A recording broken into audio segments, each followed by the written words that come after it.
Hello, my beautiful starseed. Welcome back to the channel. My name is Gobind, and this is your channel for grace. Let's hop right into your astrology and tarot reading for Leo season of summer 2021.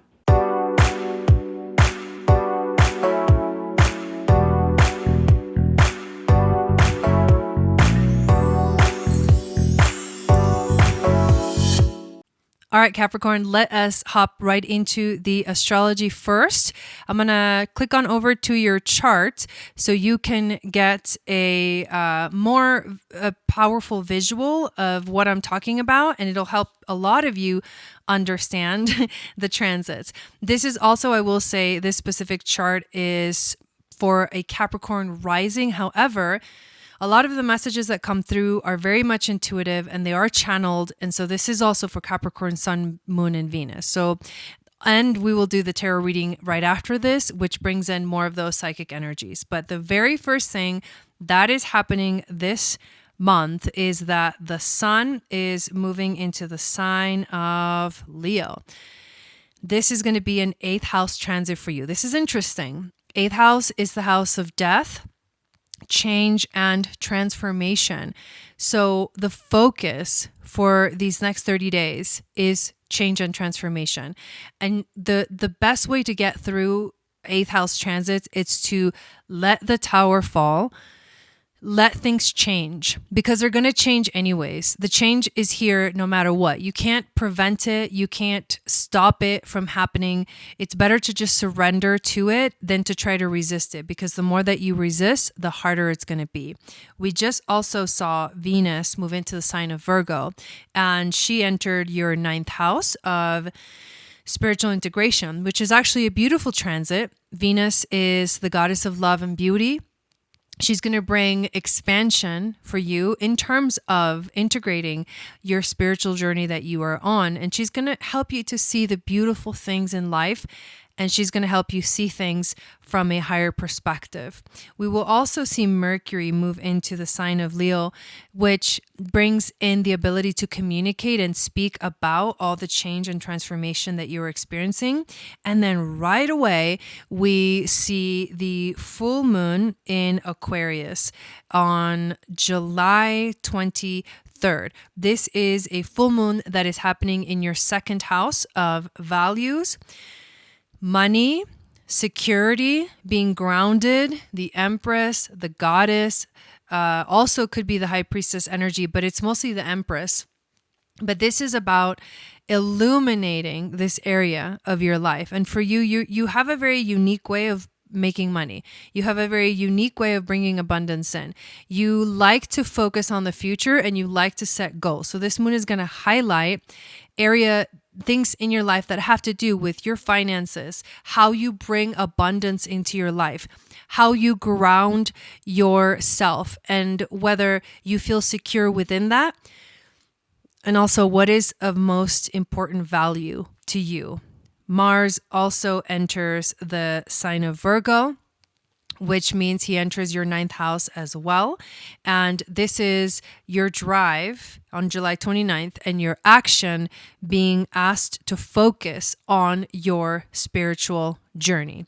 We see on August 8th, the new moon in Leo, which happens in your 8th house, which I think is going to illuminate. That's going to be the point, August 8th, where the change that you have felt may reach like a culminating kind of energy. And what's going to happen is that you're going to feel you can set a new intention. It's like the sun comes out again after a storm, or the rainbow after the storm, and you feel, okay, there's a new beginning, there's a new activation here. And it's almost like the sun comes out and the difficult part is over. I think it's going to be really powerful for you.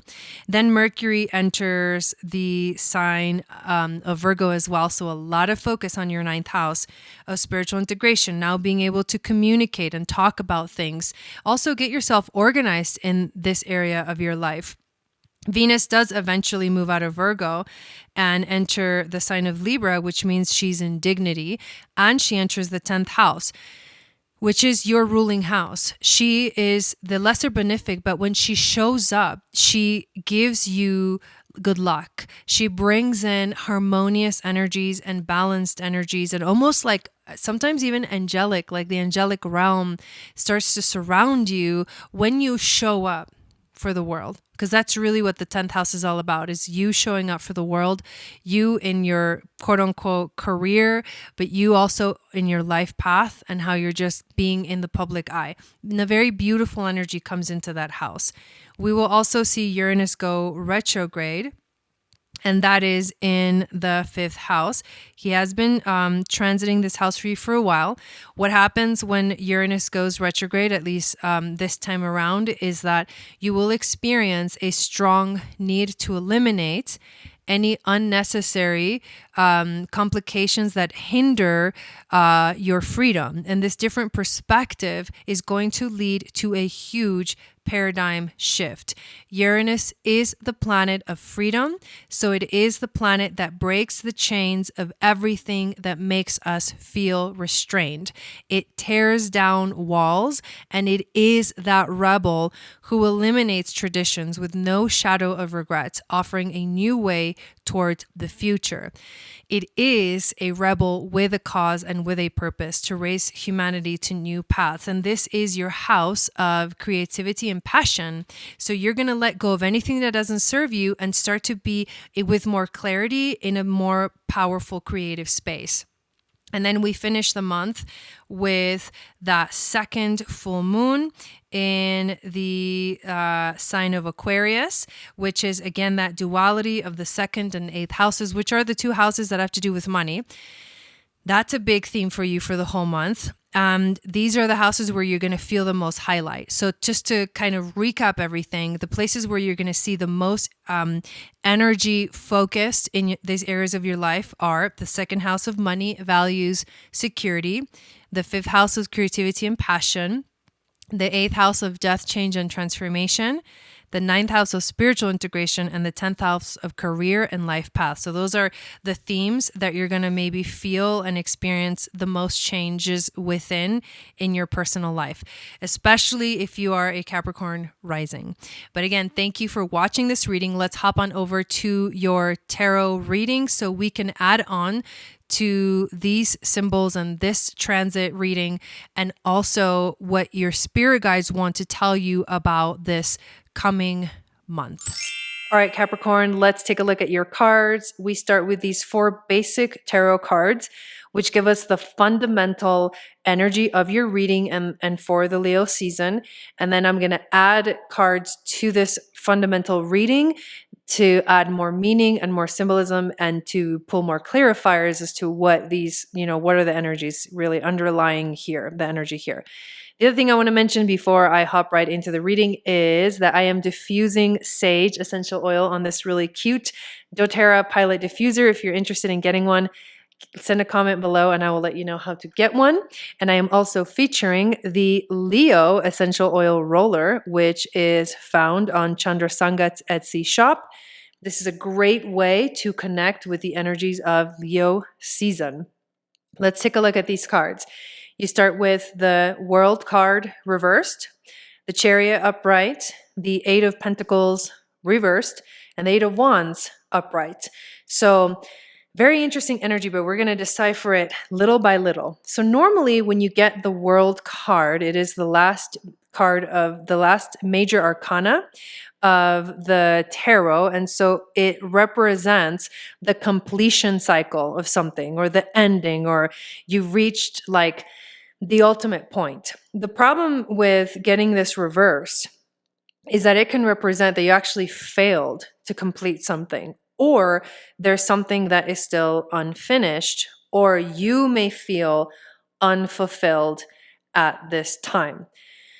We move forward to the Chariot, which is actually an interesting energy because the Chariot card is upright in your reading, which means, let's see if it focuses. There we go. You can do it. Which means that this is movement forward. It is moving towards success.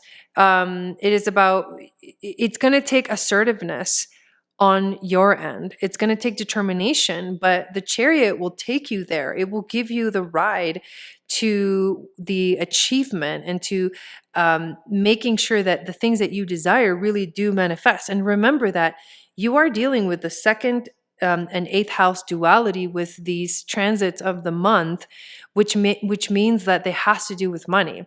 Getting the Eight of Pentacles reversed is a very interesting energy. The Eight of Pentacles reversed is about feeling unfocused, about feeling being careless. It's about feeling meaningless, like what you're doing doesn't have any meaning. And I think that's what's maybe behind you feeling unfulfilled right now. But you can tell that on this side, the pentacle cards are actually like kind of invisible. So it's almost like all the work that you're putting into what's going on, it just seems to be like disappearing. It's like in one ear, out the other, or like the money goes into your wallet and it's just out the other side. Something along the lines of that is happening here. However, you need to remember that it's not like in vain. There is, the child here represents like you're working for something, and you need to remember what that something is. The Eight of Wands, which is upright, means really fast movement. The Wands cards are the cards that represent the fire element. This is movement. This is also freedom, and this is also shift. So what I see is that these two cards reversed, which are the energy of being like stuck, stagnant, feeling like all the hard work you're putting is going nowhere, is actually not true, because all you need is to find your determination. There's energy backing you up. And by the end of this season, you're going to feel a major shift. You're going to start to feel the energy start to completely change into something else. From the animal cards, you get the dog, which in this deck represents companionship.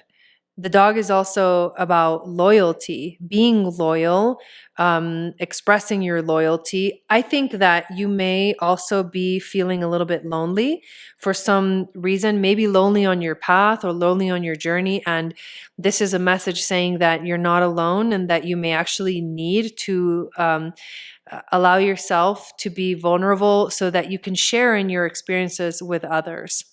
From the Sedona cards, you get the San Francisco Peaks, which are all about sacred magic. And that's what it's reminding you of, because I think Capricorn energy tends to not allow magic in. They tend to restrict their emotions and restrict the part of the magic, the unpredictability of life.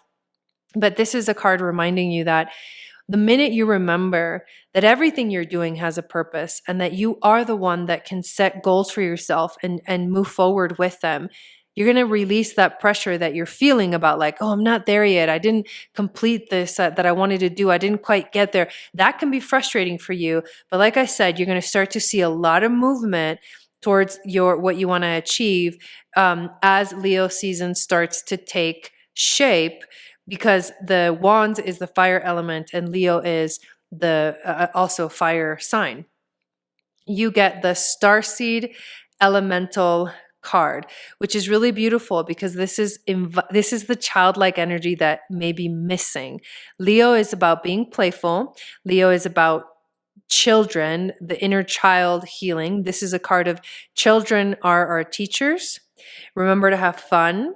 Remember to be lighthearted. Let joy and laughter into your life. This is newly incarnated souls or someone who's maybe a teacher in your life. This is about the child within, the inner child. This is about maintaining an inquisitive perspective and letting wonder and imagination back into your life. Don't get too stuck, because that's going to prevent you from getting to where you want to go.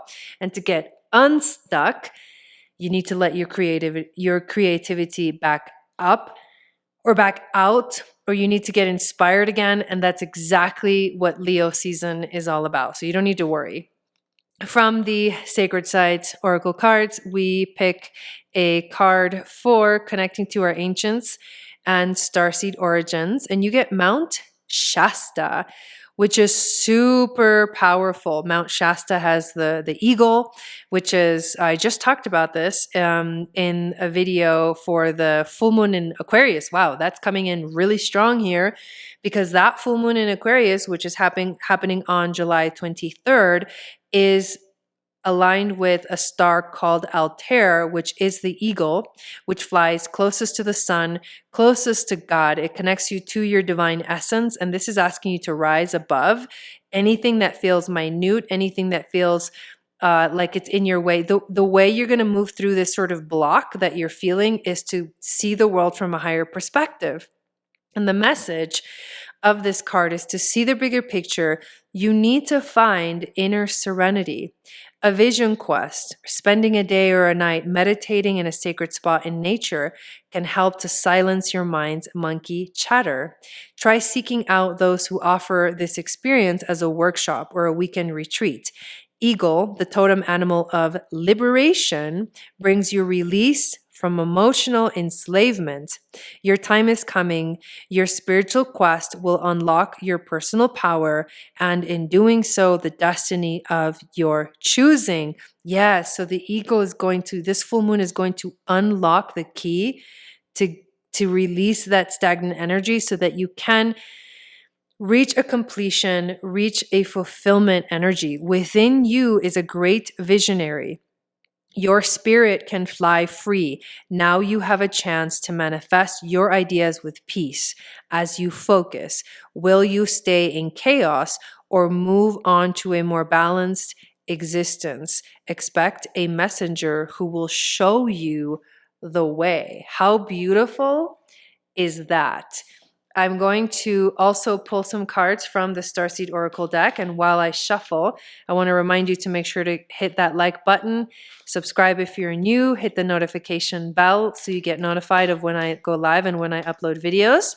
Make sure you download my free moon astrology guide, which will tell you what your psychic gifts are based off of your moon sign. I think it's so funny how that card jumped out like that, especially because of the message. And it'll also enter you into my email list, which I send out a weekly moon magic report, which is basically the horoscope for the week. If you want a reading, you can sign up on my website, which is channelforgrace.guru. And for any other things that are going on on this channel and with this energy, I really slammed those cards down. Then check out the description of this video for more information. Let's take a look at these oracle cards. You get, this card flew out and like literally dove in, and it is the card of jump in, Andromeda energy, adventure, say yes to change. This is challenging for Capricorn because you like steady things that are predictable. This is not predictable times. Unfortunately, Saturn, your ruling planet, is in Aquarius, which is the revolutionary, the rebel, like new innovative ways of doing things, the future of technology and all that stuff. So you need to ride that wave. You need to let go and ride that wave. Andromeda is also the starseed family that is about liberating ourselves from material bonds, which is an interesting dynamic for you to get this card while you're having a 2nd and 8th house transit. Cracked open. Ooh. Rock bottom. Surrender to the alchemy of life. Wow, some of you guys may actually feel like you have reached rock bottom. This is another card that says, surrender, jump in, surrender. Like the universe is saying, like, hello, I'm guiding you to a certain direction. Like, are you listening? Are you going to let go and give in, or are you going to resist?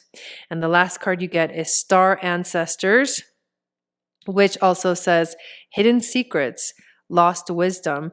Look at a little deeper. There's wisdom hidden like in pure sight. And this is something that you will discover when you jump in and when you release and when you surrender to the journey that is actually right here in front of your face. This full moon in Aquarius on Altair, the eagle, is going to activate this for you, and you're going to be off and running. Thank you so much for watching this reading. I hope it brought you a lot of insight. I hope you have a beautiful Leo season, and I will see you next time.